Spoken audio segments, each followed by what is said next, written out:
Hoi allemaal! Vandaag wil ik jullie graag laten zien hoe je deze make-up look kan maken. Ik heb hiervoor gebruik gemaakt van het Urban Decay Vice 3 palet en ik hoop dat jullie het leuk vinden. Om te beginnen breng ik wat oogschaduwbasis aan en ik gebruik hiervoor de Too Faced Shadow Insurance en dit breng ik aan met mijn vingers op mijn bewegend ooglid tot aan mijn wenkbrauwen.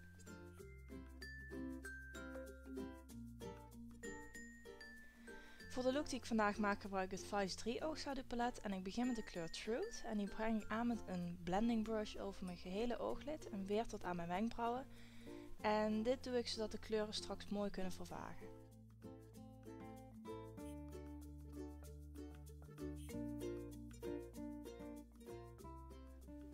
Dan pak ik de kleur Lucky en die breng ik met een platte oogschaduwkwast aan de binnenste 1/3 ongeveer van mijn bewegend ooglid.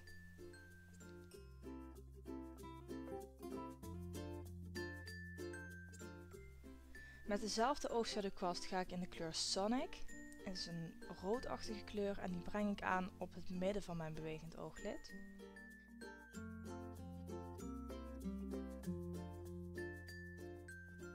En als laatste maak ik een mix tussen kleuren Rain en Bondage. En dit breng ik aan in mijn buitenste ooghoek en dit breng ik aan in mijn crease.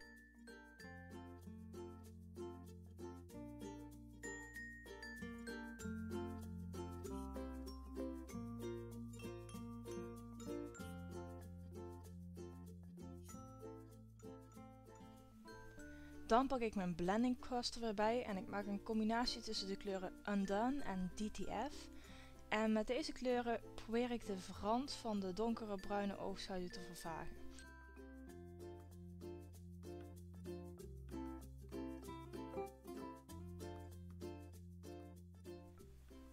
Ik ga nu nog een keer in Bondage en Rain en hiermee zet ik mijn outer V en mijn crease nog een keer fatsoenlijk aan.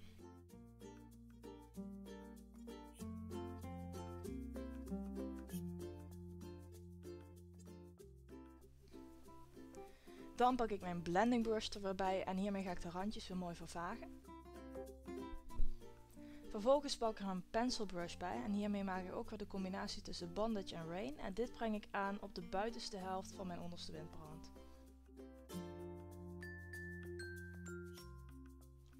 Dan ga ik met mijn pencil brush in de kleur Sonic en die breng ik aan langs het midden van mijn onderste wimperrand.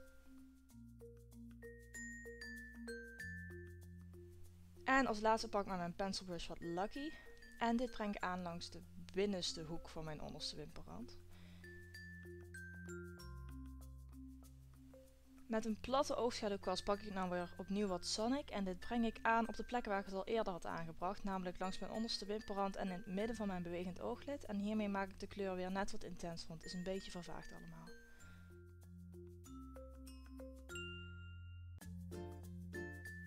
Ook de kleur Lucky breng ik nog een keer aan en dat doe ik weer in mijn binnenste ooghoek, zeg maar, dus aan de binnenkant van mijn bewegend ooglid en aan de binnenkant van mijn onderste wimperrand. En nu pak ik Rain en Bondage nog een keer en hiermee zet ik mijn crease nog een keer fatsoenlijk aan, zodat het een mooi diep intens resultaat geeft. Ik vond Sonic toch nog niet helemaal intens genoeg, dus die breng ik nog een laatste keer aan, weer op mijn bewegend ooglid met een platte oogschaduwkwast. Dan is het tijd voor het highlighter en ik gebruik ervoor de prachtige Bobbi Dazzle en die breng ik aan met een pencil brush in mijn binnenste ooghoek en daar zet ik hem best wel sterk aan. En daarnaast breng ik hem aan onder mijn wenkbrauw om daar ook een mooie highlight te geven. Ik breng nu een mooi champagnekleurig oogpotlood aan op mijn waterlijn, zodat de ooglook iets helderder wordt en ja, dat iets minder rood wordt, zodat de look wat mooier wordt. En dan pak ik mijn Kat Von D Tattoo Lighter erbij en dan maak ik weer een nieuwe winged eyeliner. En hiervoor begin ik met een streepje van de buitenkant naar mijn buitenste ooghoek. Dit breng ik weer naar binnen en van daaruit ga ik weer verder aan de binnenkant en zet ik een lijn naar buiten. En op het moment dat ik deze twee lijnen heb verbonden, heb ik de basisvorm. En later maak ik van de buitenkant van een wing naar binnen de lijn nog iets dikker en intenser en dan is mijn wing zo ongeveer weer klaar.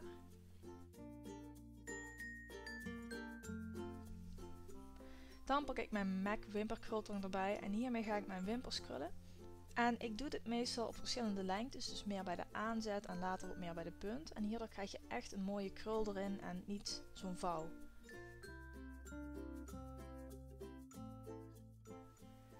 Voor mascara gebruik ik mijn Max Factor Clumpify Extensions False Lash Effect mascara. En dit breng ik aan op mijn bovenste wimpers en op mijn onderste wimpers. Een flinke laag, zodat ja, ze er mooi uitzien laten.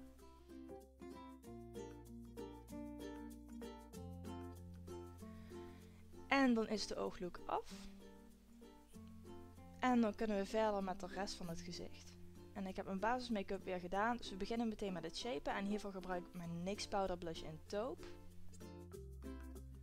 En met een schuin afgesneden blush brush breng ik dit aan onder mijn jukbeenderen om daar echt een schaduw te creëren. En je ziet op deze beelden gewoon heel mooi dat het echt een natuurlijke schaduw geeft. En het is een vrij assige kleur, dus vandaar dat dat goed werkt bij lichte huidskleuren. En ik breng het ook een beetje aan, ja, boven mijn oog zeg maar.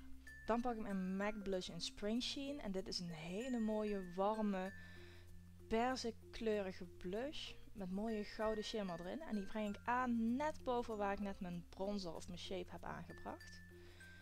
En dit doe ik met een gewone blush brush. Als laatste is het tijd voor highlighter. En hiervoor gebruik ik mijn MAC Mineralized Skin Finish in Lightscapade. En dit breng ik aan met een kleine blush brush bovenop mijn jukbeenderen. En dit doe ik van net onder mijn oog en ik breng hem vooral naar achter toe aan, dus niet te ver naar voren. Als laatste is het tijd om mijn lippen af te maken en ik gebruik hiervoor een warme roze lipstick van Catrice. Dit is de nummer 370 in een Rose Garden. En die breng ik direct vanuit de stift aan op mijn lippen. En dat vind ik gewoon een hele mooie, natuurlijke, warm roze kleur die goed bij de look past.